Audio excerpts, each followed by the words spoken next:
කුසන චීත්තෙට ඔළුව තියාගෙන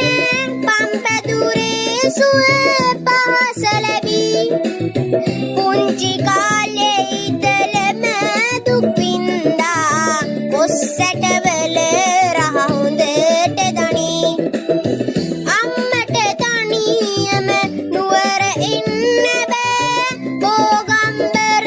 මහා සයුර වැනි අම්මගේ නම මම පපුවේ කොටනවා ඉති කටු මිටියෙන් හැඩට ඇති කම්බිතා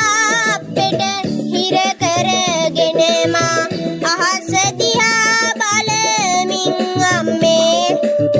මංගල වරද කියා පං උබවත් කුලග දිගේ ඇවිදින් අම්මේ මලහිරු බැස යන විට නිල්ලාසේ නුවර පන්සලේ හඩ අම්මේ තැටිය අරම්පෝ ලිමට දුවනවා වදින්න